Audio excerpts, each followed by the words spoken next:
Hey guys, Nick Espinoza, your Chief Security Fanatic here, and today we're actually going to be talking about something rather interesting. But before we do that, you have to know that the Consumer Electronics Show, or CES, actually is kicking off very soon. It's kicking off on the 8th, and this is kind of what we're talking about, but not what's actually going to be happening on the floor, what is happening outside. And the reason why I say this is that Apple bought a giant billboard and put it up right outside of the convention that says, "What happens on your iPhone stays on your iPhone." Obviously a play on Las Vegas where they are, but also speaks to what Apple says is their very heavy and hardcore stance on privacy. Here's the thing. Is it really though? I mean, let's look at the history here. One of the last videos that I did on Apple in the last couple of months or so is the fact that they just signed a massive contract to make Google the default search provider because it will give Apple billions of dollars annually to have every iPhone, iPad, etc. default to Google, and Google obviously data mines us.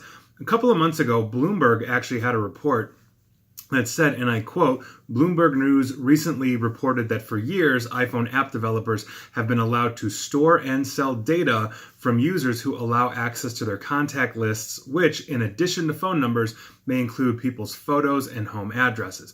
Obviously, that is a bit of an opt-in, but most people don't necessarily realize this is going in because, like end-user license agreements, we don't read the fine print. I continue with Bloomberg.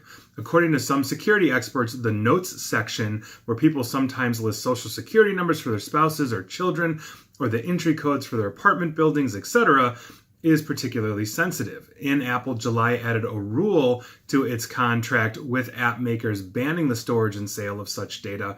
It was done with little fanfare, probably because it won't make much of a difference. And so when these things come to light is typically when these companies address it.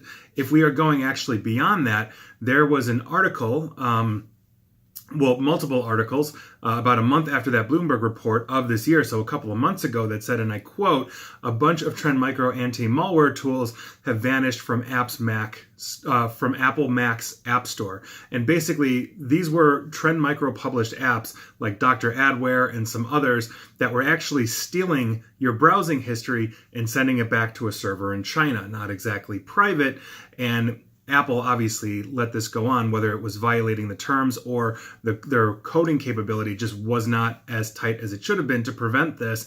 I actually wrote an article in the beginning of 2017 referencing an article from late 2016 that I had read, and that article was titled, "iPhone secretly sends your call history to Apple even if iCloud backups are turned off." And so it was found that every about 72 hours or so, the information that you would have, such as your call history, was actually being culled and sent back to Apple for whatever purposes. So what goes on your iPhone doesn't always stay on your iPhone, apparently. And I think Apple is pretty good at privacy, but they're not the be-all, end-all, and they've got some serious issues. And I don't think they necessarily data mine to the nth degree like some of the others out there, Google, Facebook, etc., but they cannot sit here and claim to build a complete privacy wall for us when that is simply not the case. And article after article, as recent as a month or two ago, have come out exposing all these various things. So Apple, keep trying, but I'm not necessarily buying it completely.